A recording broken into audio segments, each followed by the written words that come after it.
तो दोस्तों, हाउसफुल मूवी के 5वें पार्ट के 2 पार्ट रिलीज हो गए हैं। भले ही इसकी कॉमेडी इतनी अच्छी ना हो, लेकिन फिल्म की स्टोरी बढ़िया है। वैसे तो मैं इस तरह की मूवीज एक्सप्लेन नहीं करता हूँ, पर क्योंकि इसकी कहानी बहुत इंटरेस्टिंग है और फिल्म में 2 अलग अलग क्लाइमेक्स है, इसलिए कई लोग इसे लेकर एक्साइटेड है, जिसकी वजह से मैंने इस मूवी को 3 बार देखा और अच्छी तरह समझा। तो अगर आप इस फिल्म की स्टोरी जानना चाहते हैं तो ये वीडियो देखते रहिए।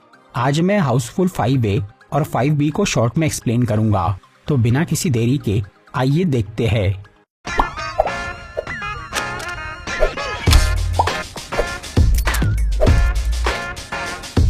तो कहानी की शुरुआत होती है यूनाइटेड किंगडम के एक बहुत अमीर आदमी रंजीत डोबरियाल से, जिसकी उम्र काफी ज्यादा थी और अब वो 100 साल का होने वाला था।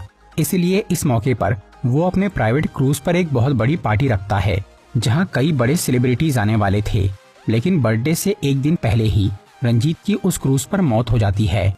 उस शिप पर रंजीत की कंपनी के बोर्ड ऑफ डायरेक्टर्स मौजूद थे, जिसमें उसका बेटा देव भी शामिल था, जो कि कंपनी का CEO था।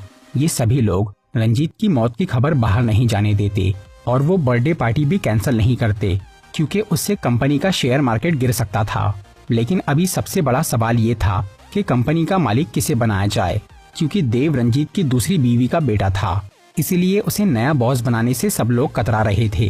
तब वहाँ कंपनी की वकील लूसी को बुलाया जाता है, जो कि सबको बताती है कि रंजीत ने मरने से पहले एक होलोग्राम फिल्म तैयार की थी, जिसमें उसने अपनी वसीयत के बारे में बताया है। उस वीडियो में रंजीत सबको बोलता है कि उसकी पूरी दौलत का हकदार उसका बड़ा बेटा जॉली है, जो कि रंजीत की पहली बीवी का बेटा था। जॉली कई साल पहले घर छोड़कर चला गया था, लेकिन अब वो अपने पिता के 100वें जन्मदिन पर वापस आने वाला था। उस होलोग्राम फिल्म के आखिर में रंजीत ये बोलता है कि अगर जॉली वापस नहीं आया तो उसकी दौलत कंपनी के सभी बोर्ड ऑफ डायरेक्टर्स में बांट दी जाए। ये सुनकर वो सब लोग सोचने लगते हैं कि जॉली वहाँ नहीं आए और वो पैसा उन्हें मिल जाए।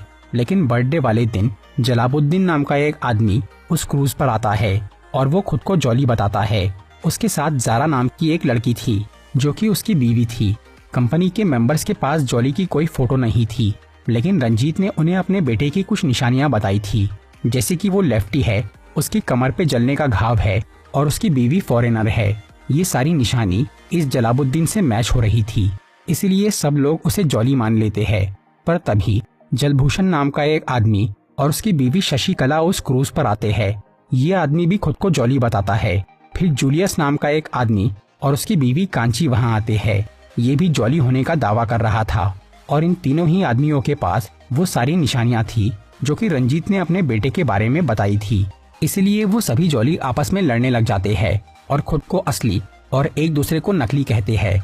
तब रंजीत का दूसरा बेटा देव सच का पता लगाने के लिए उन तीनों जॉली का DNA टेस्ट करने का फैसला करता है और ये काम रंजीत के पर्सनल डॉक्टर अमन जोशी को दिया जाता है, जो कि जलाबुद्दीन, जलभूषण और जूलियस का ब्लड सैंपल ले लेता है, जिसकी रिपोर्ट अगले दिन की सुबह आने वाली थी। लेकिन उससे पहले उस क्रूज पर रंजीत का बर्थडे सेलिब्रेशन होता है, क्योंकि कंपनी के मेंबर्स और इन 3 जॉली के अलावा किसी को ये नहीं मालूम था कि रंजीत मर चुका है। फिर उस पार्टी में आखिरी पास्ता नाम का एक आदमी मजाक मजाक में कुछ लोगों की ड्रिंक्स में मधोशी की दवा मिला देता है, जिसे वो 3 जॉली और उनकी बीवियां पी लेती है। इससे उन्हें नशे का ओवरडोज हो जाता है और वो उल्टी सीधी हरकतें करने लगते हैं। अगले दिन वो 3 आदमी एक दूसरे की बीवियों के साथ सोकर उठते हैं और किसी को भी कुछ भी याद नहीं रहता। इसके अलावा उनके पास दूसरों की कुछ चीजें मौजूद थी, एक गन, कपड़े, फोन, जूते और एक कटी हुई उंगली। इसके बाद सभी जॉली, उनकी बीवियां और कंपनी के मेंबर्स उस क्रूज के हॉल में आते हैं, जहां वो डॉक्टर ने सबको DNA रिजल्ट बताने के लिए बुलाया था। लेकिन डॉक्टर वहां नहीं आता, बल्कि अचानक छत से उसकी लाश सबके सामने आकर गिरती है, जिसे देखकर जलाबुद्दीन को याद आता है कि उसने नशे में डॉक्टर की उंगली काटी थी। जूलियस को याद आता है कि उसने डॉक्टर पे वार किया था और जलभूषण ने डॉक्टर को घसीटा था। लेकिन वो तीनों ये बात किसी को नहीं बताते। फिर कंपनी के मेंबर्स एक जॉली के पास डॉक्टर का फोन और उसकी कटी हुई उंगली देख लेते हैं। तब देव बोलता है कि डॉक्टर अमन जोशी ये साबित करने वाला था कि असली और नकली जॉली कौन है, इसलिए उन तीनों या उनकी बीवी में से ही किसी ने डॉक्टर को मारा है। इसकी वजह से देव, जूलियस, जलाबुद्दीन, जलभूषण और उन सब की बीवियों को शिप की जेल में बंद करवा देता है। और वो पुलिस को वहां बुलवाता है। तब कंपनी की एक बोर्ड ऑफ डायरेक्टर माया अपने एक्स हस्बैंड बाबा को कॉल करती है, जो कि लंदन का पुलिस वाला था। माया उसे वो मर्डर के बारे में बताकर उस क्रूज पे आने बोलती है, लेकिन बाबा और उसका साथी भिड़ू अभी अभी ही अपनी बेवकूफ़ी की वजह से सस्पेंड हुए थे। पर वो ये बात माया को नहीं बताते और सोचते हैं कि अगर वो उस मर्डर केस को सॉल्व कर दे तो उन्हें उनकी नौकरी वापस मिल जाएगी। इसलिए वो अपने हेलीकॉप्टर से शिप पे जाने के लिए निकल जाते हैं। दूसरी तरफ शिप की जेल में सभी जॉली आपस में ये कबूल कर लेते हैं कि वो तीनों ही नकली है और पैसों के लालच में ये नाटक कर रहे थे। असल में कुछ टाइम पहले रंजीत ने अपने बेटे जॉली का पता लगाने के लिए जूलियस को वो काम सौंपा था, जो कि एक प्राइवेट डिटेक्टिव है। लेकिन जूलियस ने वो दौलत हासिल करने के लिए खुद ही जॉली बनने का फैसला कर लिया, क्योंकि उसे ये मालूम था कि रंजीत बहुत बीमार है और वो जल्द ही मरने वाला है। इसलिए उसने जॉली की पहचान के सारे निशान अपने ऊपर ले लिए ताकि वो कंपनी के मेंबर्स को बेवकूफ बना सके। और उसने कांची नाम की एक लड़की को अपनी नकली बीवी बनने के लिए कहा। पर कांची असल में जलालुद्दीन की गर्लफ्रेंड थी, जिसने अपने बॉयफ्रेंड को जॉली का सीक्रेट बता दिया। इसकी वजह से जलालुद्दीन को भी लालच आ गया और उसने खुद जॉली बनने का फैसला कर लिया।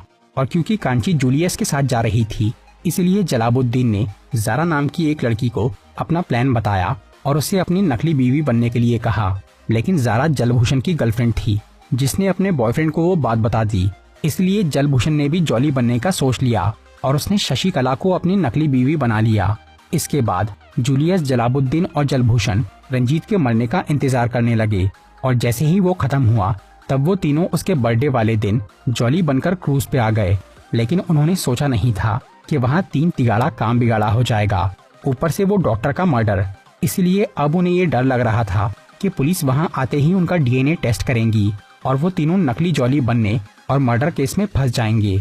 तब वो सब लोग किसी तरह उस जेल से बाहर आते हैं और जूलियस, जलभूषण और जलालुद्दीन अपनी गर्लफ्रेंड्स को शिप की लैब में जाकर सारा डीएनए सैंपल डिस्ट्रॉय करने बोलते हैं। और वो तीनों रंजीत की लाश को पानी में फेंकने का सोच लेते हैं ताकि बिना उसकी बॉडी के दोबारा कोई डीएनए टेस्ट ना हो पाए और किसी को भी कभी ये पता ही ना चले कि असली जॉली कौन है। फिर ज़ारा, कांची और शशिकला लैब में जाकर वो डीएनए सैंपल फेंक देती है। लेकिन तभी वहाँ पर बेदी नाम का एक बोर्ड ऑफ डायरेक्टर आ जाता है, इसीलिए वो तीनों छुप जाती है।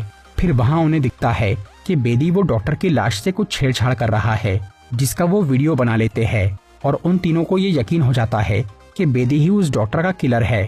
उधर जूलियस, जलभूषण और जलालुद्दीन रंजीत के कमरे में जाकर उसकी लाश उठाते हैं और उसे समुंदर में फेंकने की कोशिश करते हैं। लेकिन इसमें उन्हें बहुत प्रॉब्लम होती है, इसलिए वो एक कमरे में जाकर अलमारी में वो लाश छुपा देते हैं। तब वहाँ उनकी गर्लफ्रेंड्स आती है और बताती है कि बेदी ही असली कातिल है। फिर जलालुद्दीन, जूलियस और जलभूषण उस अलमारी से लाश निकालकर दोबारा उसे फेंकने की सोचते हैं, पर वो जल्दबाजी में अलमारी का दूसरा साइड खोल लेते हैं, जिसमें से बेदी की लाश निकलती है। लेकिन वो तीनों इस पर ध्यान नहीं देते और वो लाश लेकर नीचे चले जाते हैं। पर तभी वहाँ बाबा और भिड़ू यानी वो 2 पुलिस वाले आ जाते हैं, जिसे वो तीनों बोलते हैं कि बेदी ही किलर है। पर तब उन्हें अपने पास बेदी की लाश दिखती है।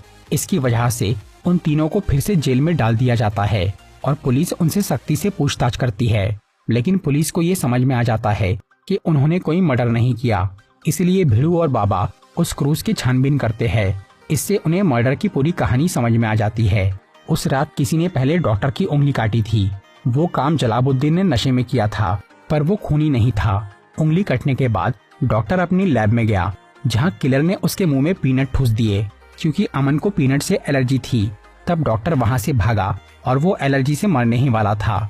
तब जूलियस ने नशे में डॉक्टर के ही एंटी एलर्जी इंजेक्शन से उस पे वार किया। मतलब जूलियस ने डॉक्टर को नहीं मारा, बल्कि वो उसे बचा रहा था। इसके बाद वो किलर वहाँ आया और उसने डॉक्टर को मार दिया। फिर कुछ देर बाद जलभूषण ने नशे में उसकी लाश को घसीटा, पर वो भी खूनी नहीं था। तो पुलिस के हिसाब से असली किलर देव था, जिसने डॉक्टर और बेदी को मारा। देव के जूते में सीसीटीवी रूम की एक चिप लगी थी, क्योंकि उसने मर्डर के बाद सीसीटीवी रूम में जाकर वहां तोड़फोड़ की थी। इसके अलावा पुलिस को बेदी के रूम में देव का सिगार मिला। इससे उन्हें समझ में आया कि बेदी को भी उसी ने मारा है, क्योंकि बेदी ने लाश के पास देव का पेन देख लिया था और वो ये जान गया था कि देव ही किलर है। इन सारे सबूतों की वजह से पुलिस वाले देव को जेल में कैद कर देते हैं, जो कि ये बोलता है कि उसने कुछ नहीं किया और असली खूनी कोई और है। फिर जब रात के वक्त जूलियस उस क्रूज पे घूम रहा था, तब उसे डॉक्टर की मर्डर वाली जगह एक छोटा सा डायमंड मिलता है, जो कि उस ब्रेसलेट का था, जो कि शिप के सभी वीआईपी लोगों को दिया गया था। इससे जूलियस को लगता है कि देव निर्दोष है और वो डायमंड उसी इंसान के ब्रेसलेट का होगा जिसने सच में खून किया है। इसीलिए वो एक पार्टी के दौरान क्रूज के सभी लोगों का ब्रेसलेट चेक करता है। तब उसे दिखता है कि शिप के कैप्टन समीर के ब्रेसलेट से एक डायमंड गायब है। और तब जूलियस समीर के कमरे में जाकर देखता है तो वहाँ उसे उसके कपड़ों पर खून लगा हुआ दिखता है। इससे जूलियस को लगता है कि कैप्टन ही असली खूनी है। इसलिए वो ये बात बाबा और भिड़ू को बता देता है, जो कि कैप्टन को पकड़ के उससे पूछताछ करते हैं। पर तभी अचानक शिप की लाइट चली जाती है। तब अंधेरे में सब लोग समीर को ढूंढते हैं, जो कि पुलिस की पकड़ में आ जाता है। लेकिन अब उसके गले पर एक चाकू लगा था और वो मर चुका था। इसलिए सबको पुलिस पे शक होता है। तभी वहाँ दगड़ू नाम का एक आदमी आ जाता है, जो कि बाबा और भिड़ू का सीनियर पुलिस ऑफिसर था और उसी ने उन दोनों को सस्पेंड किया था। दगड़ू वहाँ उनके पास लाश देखकर दोनों को जेल में बंद कर देता है और देव को आजाद कर देता है, क्योंकि उसके अंदर होने के बावजूद भी वहाँ एक मर्डर हुआ था, जिससे देव निर्दोष साबित हो गया। फिर दगड़ू सबको बताता है कि कैप्टन समीर खूनी नहीं था, बल्कि उसने डॉक्टर का मर्डर होते हुए देख लिया था, इसलिए असली किलर ने उसे मार दिया। इसके बाद दगड़ू वहाँ रंजीत की लाश के साथ 2 सूटकेस लेकर आता है, जिसमें से एक में उस शिप पे मौजूद सभी लोगों के खिलाफ किसी न किसी जुर्म के सबूत थे, जिससे वो लोग जेल जा सकते थे। इसलिए दगड़ू का ये मानना था कि वो सभी अपराधी है और उनमें से ही किसी एक ने पैसों के लालच में वो मर्डर किए है। फिर दगड़ू बोलता है कि उस दूसरे सूटकेस में असली किलर की फोटो है, जिसे वो अगली सुबह सबको दिखाएगा। इसके बाद दगड़ू सोने के लिए चला जाता है और तब जूलियस सबको बोलता है कि दगड़ू उन्हें जेल भिजवा सकता है, इसलिए उनमें से किसी एक को उसी रात उसे मारना होगा ताकि बाकी सब बच जाए। तब आधी रात को एक मास्क वाला आदमी दगड़ू के रूम में घुसता है और सोते हुए ही उस पे चाकू से हमला करता है। फिर वो मास्क उतार के उस दूसरे सूटकेस में देखता है, लेकिन उसमें कोई फोटो नहीं थी, बल्कि एक आईना लगा था जिसमें हमें देव नजर आता है। तभी दगड़ू पीछे से बाहर निकलता है, जो कि जिंदा था, क्योंकि उसने वो बिस्तर में एक पुतला रखा था। ये देखकर देव दंग रह जाता है और दगड़ू को बोलता है कि वो खूनी नहीं है, वो उसे सिर्फ इसलिए मारने आया था ताकि वो अपने पुराने क्राइम का सबूत मिटा सके। और असली किलर जूलियस है, क्योंकि उसी ने सबको दगड़ू को मारने के लिए उकसाया था। तब उसी रूम से जूलियस बाहर निकलता है और वो देव को बोलता है कि दगड़ू ने ही उसे सबको उकसाने बोला था ताकि असली खूनी सामने आ जाए, क्योंकि उसी में ये काम करने की हिम्मत होगी। लेकिन फिर भी देव खुद को बेकसूर बोलता है। तभी अचानक उसके पीछे एक और मास्क वाला इंसान आता है, जो कि देव पे हमला करके वहाँ से भाग जाता है।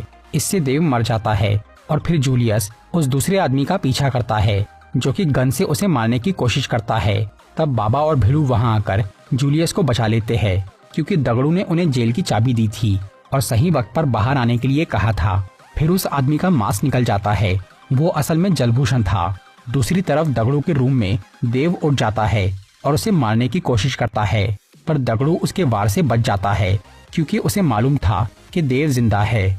फिर वो देव को बोलता है कि बाबा और भिड़ू ने उसके खिलाफ सही सबूत जमा किए थे, लेकिन जब कैप्टन का मर्डर हुआ तो इससे दगड़ू समझ गया कि देव का एक पार्टनर भी है, जो कि उसकी मदद कर रहा है। उधर जलभूषण सबको बताता है कि ये सारा प्लान देव का था, जो कि अपना पैसा कंपनी वालों में नहीं बांटना चाहता था। इसीलिए उसने जलभूषण से ये सौदा किया कि वो उसे असली जॉली साबित कर देगा, बदले में उसे आधी दौलत चाहिए, जिसके लिए जलभूषण मान गया। फिर देव ने लैब में जाकर वो ब्लड सैंपल बदलने की कोशिश की ताकि वो जलभूषण को डीएनए टेस्ट में पास करा सके, लेकिन तभी वहाँ डॉक्टर अमन जोशी आ गया, जिसने देव को वो गड़बड़ करते हुए देख लिया, इसलिए वो उसकी पोल खोलने वाला था। तब देव ने पहले उसके मुंह में पीनट भरे और बाद में उसे मार दिया। और क्योंकि बेदी ने डॉक्टर की लाश के पास देव का पेन देख लिया था और वो उससे इस बारे में बहस कर रहा था, इसलिए देव ने उसे भी मार दिया। और क्योंकि कैप्टन समीर ने देव को डॉक्टर का मर्डर करते हुए देखा था और बाद में वो उस ब्रेसलेट की वजह से सच बोलने वाला था, तब देव के पार्टनर जलभूषण ने शिप की लाइट्स ऑफ करके कैप्टन को मार दिया ताकि देव बच जाए और पुलिस फंस जाए। दगड़ू को देव का सच तो पता चल गया था, लेकिन वो उसके साथी के बारे में जानना चाहता था, इसलिए उसने बाबा और भिड़ू को कैद करने का नाटक किया। और अब वो दूसरा किलर सामने आ चुका था, जो कि सबको मारने की कोशिश करता है। तब दगड़ू वहां आकर उसे रोक लेता है लेकिन फिर देव उस शिप का एक बड़ा फैन चालू कर देता है जिसकी तरफ सब लोग खींचने लगते हैं और अब देव भी उनके बीच आकर फंस गया था और वो सब लोग उस पंखे में जाने से बचना चाह रहे थे। तभी वहाँ एक अनजान आदमी आकर उस फैन को बंद कर देता है जिससे सबकी जान बच जाती है। वो आदमी था जलाल, जो कि रंजीत डोबरियाल का असली बेटा जॉली था। वो सबको बोलता है कि उसे अपने बाप का पैसा नहीं चाहिए क्योंकि उसके पास उससे 2 गुना दौलत है। इसलिए वो रंजीत के पूरे पैसे उस शिप के सभी लोगों में बांट देता है, जिसे सुनकर देव और जलभूषण को बहुत पछतावा होता है क्योंकि जिस पैसे के लिए उन्होंने इतने मर्डर किए वो सबको आसानी से मिल गया। इस सब के बाद बाबा और भिड़ू को अपनी नौकरी वापस मिल जाती है और उन्हें प्रमोशन भी मिलता है। उधर जूलियस और शशिकला और जलाबुद्दीन और कांची की शादी हो जाती है और ज़ारा असली जॉली से शादी कर लेती है क्योंकि उसका बॉयफ्रेंड जलभूषण जेल चला गया था। तो ये थी हाउसफुल 5A की कहानी। अब अगर 5B की बात करें तो उसमें बाकी पूरी मूवी तो सेम ही है, बस लास्ट में देव की जगह किलर कोई और होता है और वो थी कंपनी की बोर्ड ऑफ डायरेक्टर माया, जिसके ऊपर बहुत सारा कर्ज था। इसलिए वो रंजीत की दौलत हासिल करना चाहती थी, जिसके लिए उसने जलभूषण को असली जॉली साबित करके उससे 50% लेने का सौदा किया।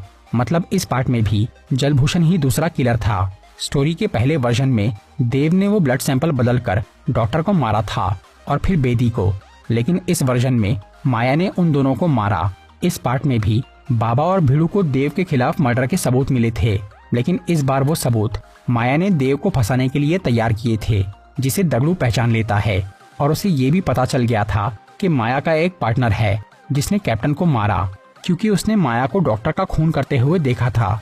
इस पार्ट में देव की जगह माया आधी रात को दगड़ू को मारने आती है, जो कि बोलती है कि जूलियस ने सबको उकसाया है। फिर वो दूसरा किलर यानी जलभूषण वहां आकर माया को मारने का नाटक करता है। इसके आगे की कहानी वैसी ही है, बस यहाँ देव की जगह माया और जलभूषण जेल में जाते हैं। तो दोस्तों ये था हाउसफुल 5 मूवी का एक्सप्लेनेशन। अगर आपको ये वीडियो अच्छी लगी हो तो इसे लाइक और शेयर जरूर करिए और ऐसी ही इंटरेस्टिंग वीडियोस देखने के लिए सब्सक्राइब कीजिए हमारा चैनल और इस बेल आइकन को दबाइए ताकि आपको हमारी वीडियोस सही टाइम पर मिल सके।